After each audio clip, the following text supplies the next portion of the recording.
This is the sound emitted by bats when they are navigating in complete darkness, but you wouldn't notice it in the wild. You can only hear it because researchers from the University of Leeds used a piece of equipment that converts bat call sounds to a lower frequency, which is audible to humans. The animals produce ultrasound waves that travel through the air and bounce off objects. The echoes from the waves help them to understand where things are. In an exhibition for visually impaired people in Birmingham, Professor Brian Hoyle showcases a cane that works in a similar way. The ultracane technology works by projecting a beam of sound, very high intensity, very high frequency sound, much higher than animals can hear, forwards of the cane, and it then receives reflections from that. The reflections are processed in a little computer which is in the cane and provide tactile responses, feedback on the handle. And can children use it as well? Yes, they can. We're excited to have a number of children who've been users of the ultracane from the age of about 10 or 11 or 12. Joanna Ruthan from National Blind Children's Society says nowadays children with sight loss are privileged. There are about 24,000 children with visual impairment in the UK. A lot of children with visual impairment can benefit hugely from being offered or having the opportunity to use modern technology. The advances that have been made the last few years are extraordinary. Technology has transformed the way that blind children can benefit from what's going on in the world around them. My laptop, I usually go on the internet, check my emails or do my homework on it. My mobile phone, I usually have a long texting session from 6 till 7 at night. I listen to the radio with mum and dad. That is an 11-year-old visually impaired girl who attended the Sight Village exhibition. Excited, she says what she has bought. I bought some computer games and they've got talking software on. Looking to reach this market, one of the exhibitors has produced a special computer that comes with games for blind people. The product has a standard Braille keyboard on which users type, telling the characters of the game what to do. A representative for the manufacturer, the visually impaired Martin Roberts, shows how it works. With the audio feedback given by the computer, he plays a game. They're text games. It's called interactive fiction. So I'm going to look around me. So I'll type in look and press the enter key. Look, at end of road you are standing at the end of a road before a small brick building. Around you is a forest. A small stream flows out of the building and down the gully. So it describes the place. It describes my place, yeah. So I'll try and go east. Inside building you are inside a building, a well house for a large spring. There are some keys on the ground here. There is tasty food here. There's some keys on the ground, so I can take keys. Keys taken. And I can take food. Taken. And then I could go out of into the forest and I could start my adventure. And because obviously if I'm going to have an adventure, I need food and I may need keys to unlock secret doors and things. Technologies that not always reach all those who need them, says Joanna Ruttan. It's difficult to know how many children with sight problems have access to the technology that can help them.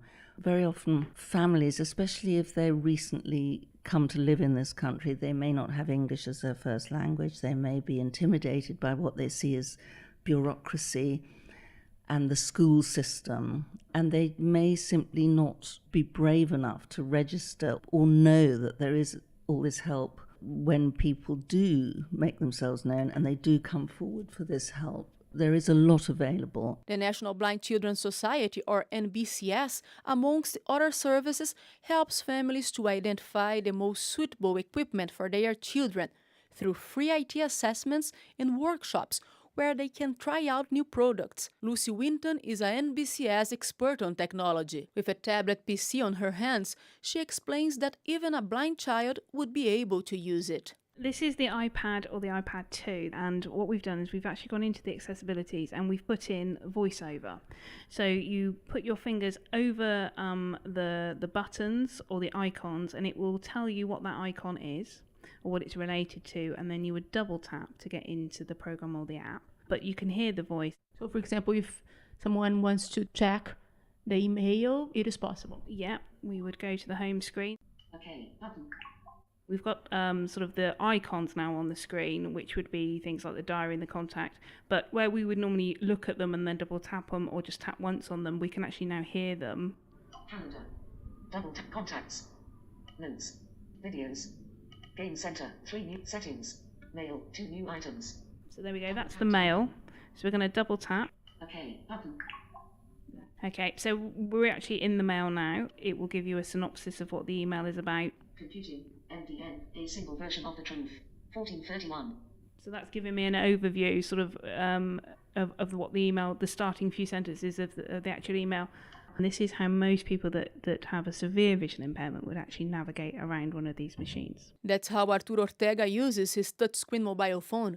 He is blind and works as a software developer, making websites accessible to those with disabilities. In a cafeteria, he shows one of the resources his phone offers when the voice-over option is turned on. Now I'm switching on my phone. Friday the 1st of July. And I can navigate the screen, and even if it's a touch screen, I can move my finger on it and it reads what's underneath. Free Wi-Fi. Game center. Ping pong. Double tap to open. And even can play ping pong. It's a virtual ping pong. You don't see any ping pong, it's only the sound.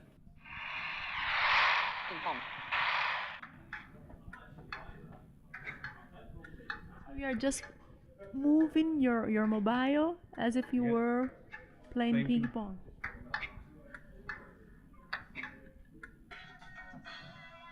We can play virtually ping pong, which you wouldn't do if you are a blind child, but now you can. A few years ago, such things were unimaginable, just like a pen that helps blind children to write, that has been developed by Professor Stephen Brewster from the University of Glasgow. The device works a little bit like a robot arm. So you hold a pen on the end of the arm, and then the arm can move you around, it can drag you around, or it can even stop you moving so that you can't move in one particular direction or another. So we use that combined with some sounds from the computer to give you some idea of where you are on the screen or in the workspace. So then you can draw shapes and letters and signatures. Then that's connected to a tablet PC, little tablet held by the teacher. So the teacher might draw on the tablet, and in one mode, your pen at the end of the little robot arm, that gets dragged around in the same shape. Teachers tested the pen with blind students. Here we go.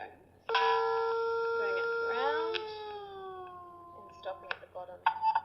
Oh, wow. The students did really well. They were able to create their own personal signature. Professor Brewster was surprised by the achievements. According to the American Optometric Association, it is estimated that 8% of everything children absorb is by using their sight. But Joanna Ruthan from the Blind Children's Society says child's vision isn't crucial to successful learning. A great deal of our sensory awareness comes from our sight, but it's particularly true of children that they're very, very good at compensating. It's amazing how they can make up for it through other ways, through touch, through hearing, even smell. And there are some fantastic techniques being developed. Like the one created by Living Paintings, a charity that produces books for blind people.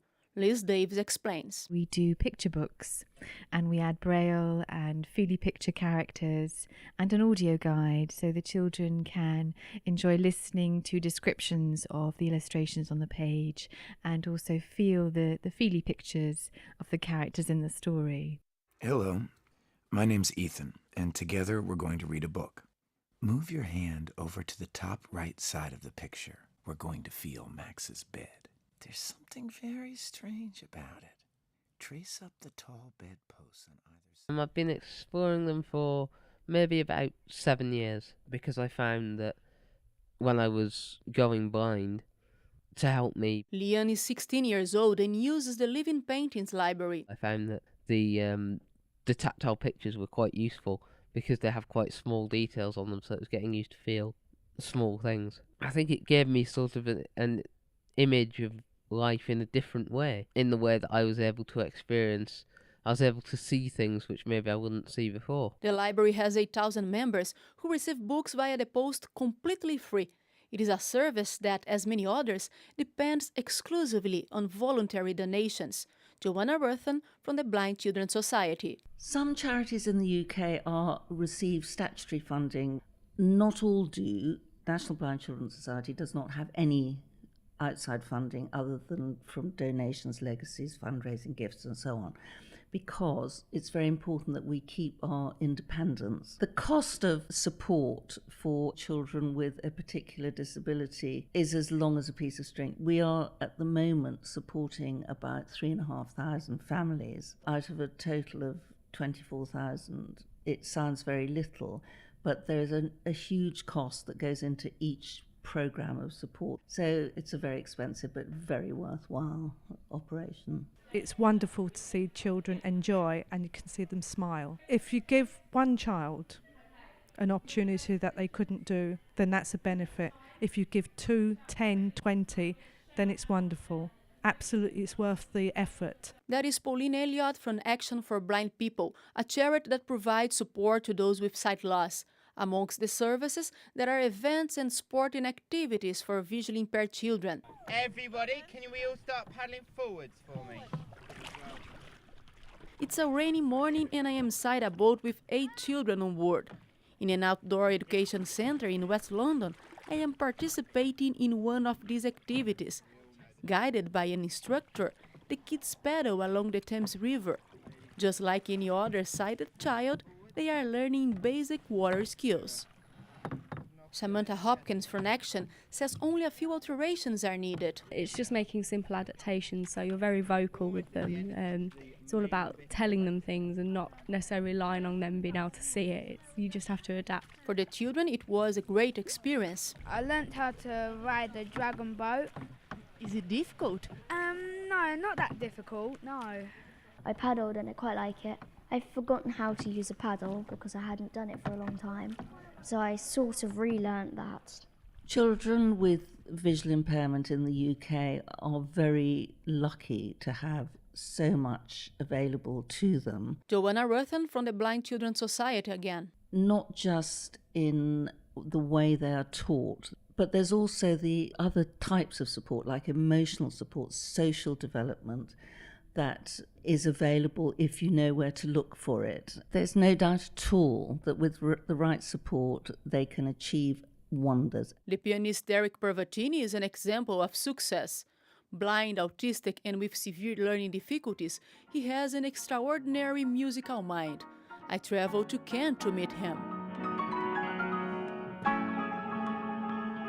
Unable to read the scores, Derek memorized the songs and can play any piece the audience wishes. His music teacher, Adam Ockelford, has been accompanying his progress for more than 2 decades. We've been working together since he was 5, and I always felt, right at the beginning, although he was very, very chaotic when he was little, really wild, that he had such potential, such huge creative potential, that it was worth working with him, which we did for years and years and years, every day on technique, and then on how to manage people in a concert situation, how to socialise, how to interact, all those things that a musician has to have. When I talk to Derek, he echoes my questions back. Do you think that playing the piano is one of the most important things in your life? It is. The important thing of my life is playing the piano. To play with other musicians and all that, yeah. I think you are a source of inspiration for these children, don't you think? I think I'm a source of inspiration for the children, yes. The audience agrees. He is amazing, and it's lovely for them to come and hear someone play the piano really well. Total inspiration. Just like Artur, the blind software developer who very proudly shares his experience. The main reason to be successful is to do that what you really like to do. I always wanted to do something with computers, so I followed this path. And the most important part to be successful is to follow your path, even if everyone tells you it's not the right way to do. A lot of people told me that I shouldn't study computer science because a lot of mathematical symbols and it would be difficult for someone who's blind. But despite of everyone telling me not to study computer science, I did my master in computer science. The most important part what I can tell to children is to, if you have a dream to do something, please follow it, and regardless of everyone telling you it's not possible. Disability is no stopper for being successful.